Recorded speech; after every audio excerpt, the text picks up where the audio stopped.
This is just a sample of the audiobook. To get the complete audiobook, access the link posted in the first comment. Ranging from full-service sex workers to dancers, sugar babies, BDSM providers, and those selling photos on OnlyFans. All sell a sexual service, but few would call themselves a prostitute. Conversely, many Victorians comfortably labelled anyone selling a sexual service as a prostitute, as well as any woman living with a partner outside of wedlock. What is meant by prostitute can vary considerably, but however it is deployed, it is tangled in assumptions about a woman's morality and worth. The Ripper myth demands that these women are prostitutes because the label dehumanises them, makes them complicit in their own murders, and allows us to indulge our own interest in the violence inflicted on their bodies. We have assumed much about these women, but known very little. This is the history of sex work. Stereotypes, stigma, and sensationalism have obscured the lived experience of people selling sex throughout much of history.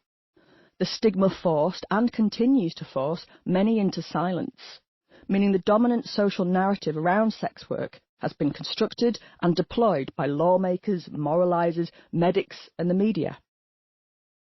Stereotypes of the unrepentant titillating whore or the tragic victim in need of rescue have long stifled the voices of those who sold sex. The very nature of sex work is, and always has been, to sell a fantasy. When we watch porn, for example, we see only the carefully choreographed final product.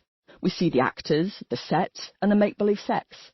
We do not see the camera crew standing around eating sandwiches, the multiple takes, the fake cum, or the discussions around consent and boundaries.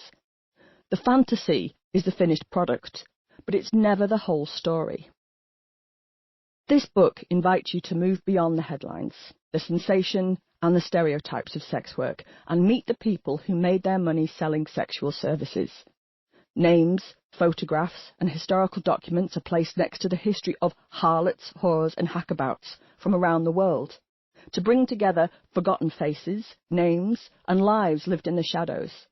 Sex work is, and has always been, a highly complex experience that resists easy definition. From the temple whores of Babylon and the legendary courtesans of ancient Greece, to the hustling molly boys of Georgian London and the lob-lob girls of Canton, and the Winchester geese trading on medieval London's Gropecunt Lane, there is no one version of sex work. There are legion.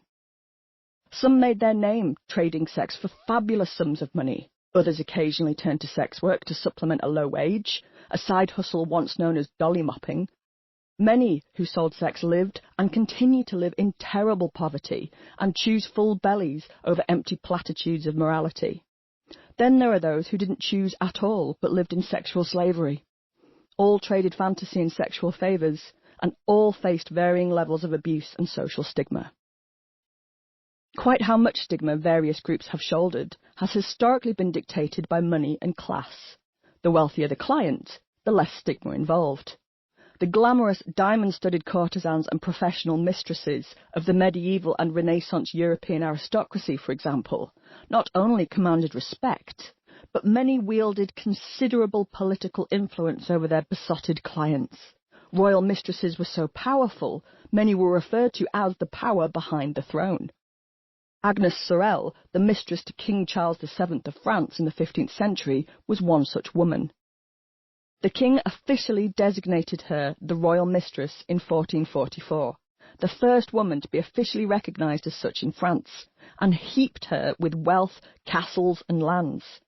However, King Charles also passed laws that required girls and women of ill repute in France to be rounded up and made to work in municipal, state-approved brothels, or face being expelled from their hometowns altogether. The women in these brothels lived as virtual prisoners, while the state made a tidy profit from their earnings, money that went to line the coffers of the king, who in turn handed it over to his own woman of ill repute.